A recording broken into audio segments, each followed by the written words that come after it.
This presentation actually includes two bits, the enrollment classification and parts of the admissions application. In a previous video, the enrollment status flow, talked about a complete application. In order for an application to be complete, we need all the parts that are here. As an incoming student, they all have different enrollment classifications. So we'll get started. The enrollment classifications are those students enrolling in a full-time program at SMC and will fall into one of these categories, and they all mean something different, and I believe there are 6 that we have that we use most of the time.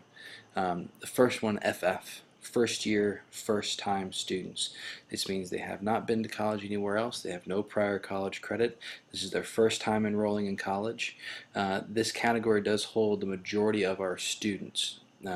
Even if a student is coming in with AP or IB credit, transferring in, students can come in and have college credit for those courses. They're still considered a first year, first time. That college credit was not earned at an institution of higher education, so therefore they're going to remain that first year, first time student.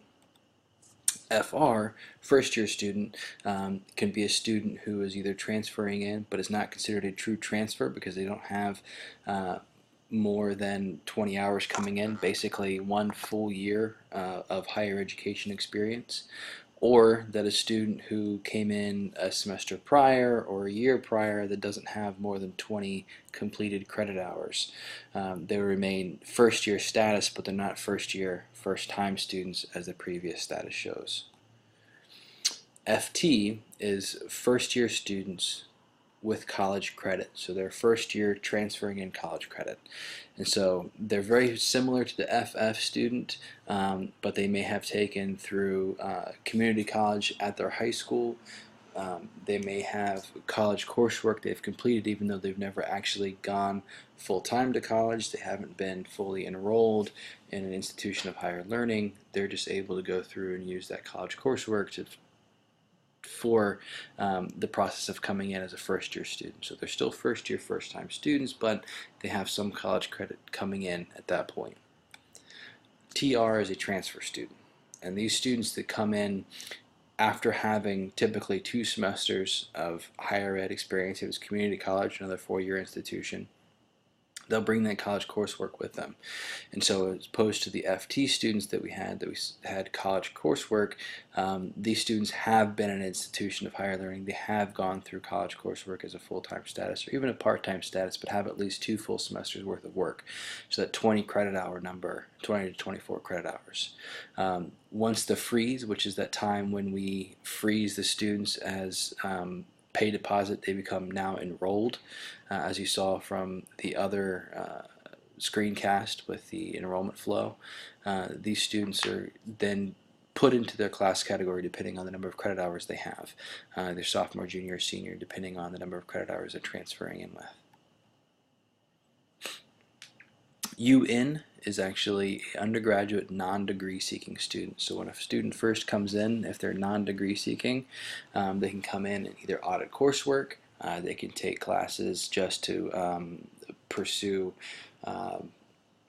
professional development. We have senior citizens taking advantage of the Maryland State Waiver Program. So these students are able to come in and take coursework either just for fun, to fulfill a requirement outside of the institution, if it's, like I said, something for work, something for a professional development status. They're able to come in and have this status of non-degree seeking.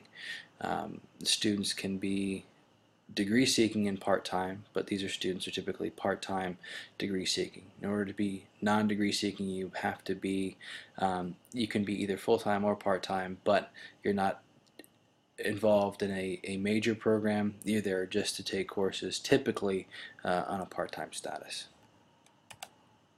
US is for those students that are seeking a second bachelor's degree. So therefore they've completed a bachelor's degree, all the requirements are there. Typically the ones that we've had at our institution have been St. Mary's College grads.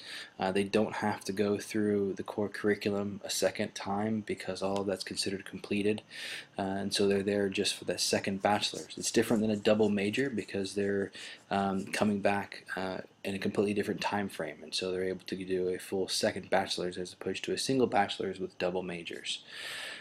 They will be full-time degree seeking for the most part. It can be done on a part-time status, but like I said, all those core requirements are waived, and this is a very special population we don't have too many of. And so, as you'll see on your assessment, this is the kind of rundown that you have on your assessment piece: FF, FR, FT, TR, UN, and US.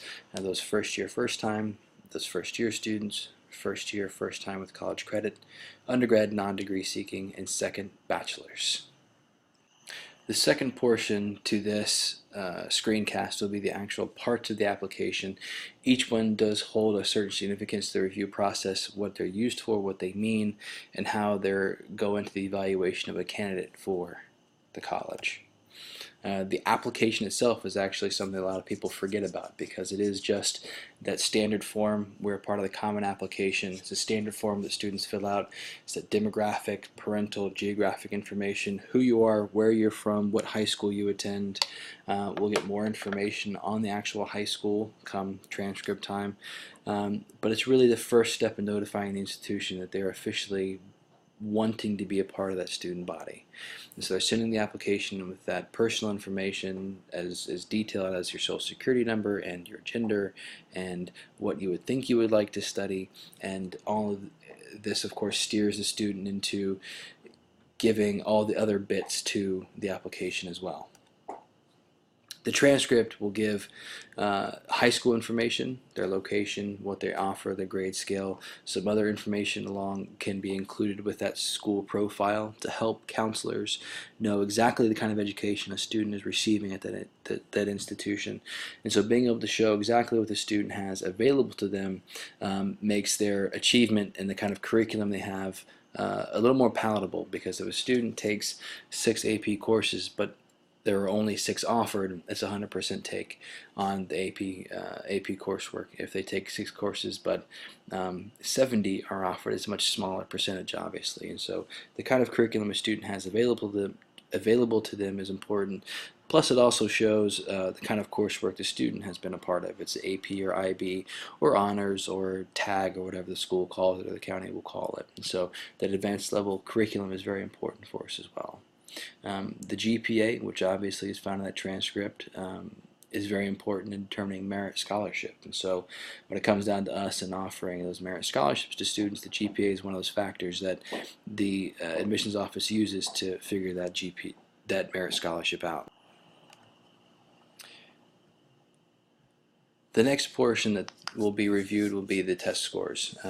Pretty easy to look at. Typically it's 1 score for each time the students take the exam. We'll use the highest exam. We do what's called a super scoring, and so if the student takes the SATs more than once, we'll use each section's highest score to give them the highest possible composite score. For the ACTs, we'll only use that composite score, and so there's 5 different sections the students will take. You'll give a score for each, and they're able to use that to determine what they call a composite score specifically for the ACT. A lot of students think that this is the most important thing on the application. It is not. Like I said, there is not the be-all, end-all of the application, but it is another determining factor for those merit scholarships. And so the big 2 are the GPA and the SAT or ACT scores. And there is a matrix that will break it down very simply into what the student will receive based on those 2 numbers.